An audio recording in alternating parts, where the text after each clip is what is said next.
Unit 5, 5.4 Where Go the Boats? Where Go the Boats? बच्चों यह एक पोयम है.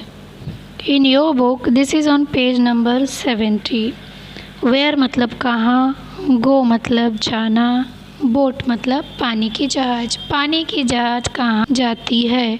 एक नन्हा सा पोएट हमें दिख रहा है.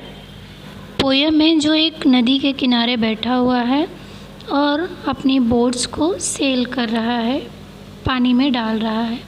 मोस्टली रेनी सीज़न में बच्चों आप भी बोट बनाते हैं और पानी में उसे छोड़ देते हैं और वह धीरे धीरे चलते चलते एक किनारे पर पहुंचती है.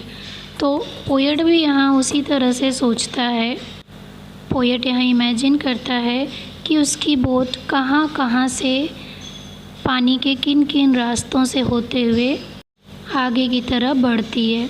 तो आइए हम पहली पोएम को पढ़ेंगे और उसके बाद फिर हम पोएम की लाइंस को एक्सप्लेन करेंगे. Let's start. Listen carefully and read with me. ध्यान से सुनो और अब इस पोएम को मेरे साथ आपको रिसाइट करना है, रीड करना है. Dark brown is the river, golden is the sand, it flows along for ever with trees on the either hand, green leaves are floating, castles of the foam, boats of mine are boating, where will all come home. Let us read last two stanzas. One goes the river and out the mill, away down the valley, away down the hill, away down the river 100 miles or more. Other little children shall bring my boats ashore. Written by R.L. Stevenson. R.L. Stevenson ने इस poem को लिखा है. So let us understand the poem. Dark brown the river. The poet is telling us about the dark is the color of the river. Dark मतलब गहरा भूरा रंग का नदी है. Golden is the sand और golden मतलब सुनहरे रंग का sand. Sand मतलब बालू है जो नदी के किनारे दूर दूर तक फैला होता है. It flows along forever with trees on either hand. So river के दोनों साइड में बहुत दूर तक सैंड स्कैटर्ड है, बिखरा हुआ है और दोनों ही साइड रिवर के ट्रीज़ हैं. Both either side are trees.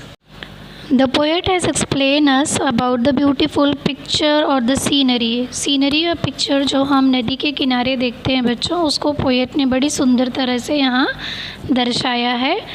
इन 4 लाइनों में कहा है. Green leaves are floating, castles of the foam. Green leaves मतलब हरी पत्तियाँ जो कि पेड़ों से गिरी हुई हैं और पानी पर गिर कर के फ्लोट कर रही हैं, बह रही हैं. कास्टल्स ऑफ द फ्लो. फोम मतलब हो गया बच्चों पानी में उत्पन्न होने वाले झाग. जैसे कि आप सोप डालते हो, निरमा सोप, वॉशिंग सोप, और उसको पानी में मिक्स करते हो तो उसके ऊपर फोम निकलता है. उसी तरह नदियों में जब लहरें आती हैं तो फोम बनता है जो आपको यहाँ पर पिक्चर में वाइट कलर में दिखाई दे रहा होगा. Boats of mine a boating, where will all come home.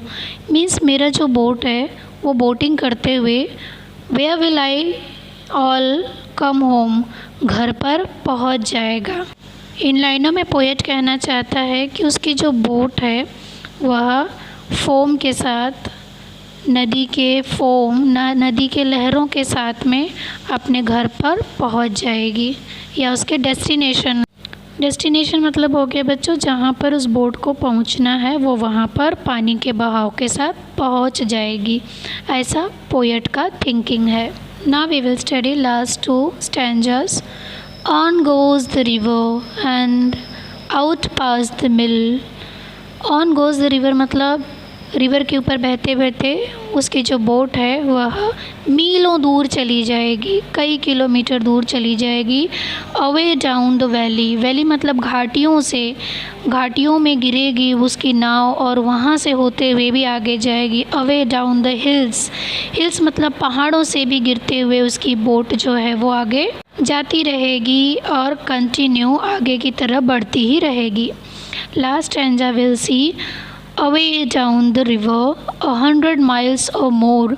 उसकी जो बोट है पोएट की, जो नैरेटर की पोएट की जो बोट है वो 100 माइल्स 100 किलोमीटर 100 मील से भी दूर जाएगी।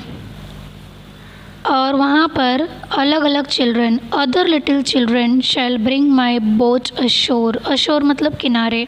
वहाँ पर जो दूसरे बच्चे खेल रहे होंगे नदी के किनारे, वह मेरी बोट को किनारे पर लगाएंगे, अर्थात वह मेरी बोट का डेस्टिनेशन होगा।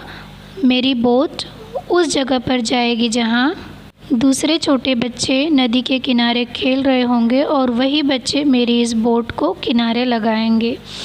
तो बच्चों, पोएट यहाँ कहना चाहता है कि नदियों को बहाव से वह अलग अलग जगहों से होते हुए, हिल से होते हुए, वैली से होते हुए दूर चली जाएगी और पोएट की इस बोट को दूसरे बच्चे किनारे लगाएंगे। ऐसा इमेजिन करके पोएट अपनी नाव नदी के एक किनारे छोड़ता है। बच्चों, ये छोटा पोएट है और छोटा पोएट अपनी इमेजिनेशन, अपनी कल्पना से बोट के बारे में इमेजिन करता है। आई होप आपको ये पोएम समझ में आई होगी।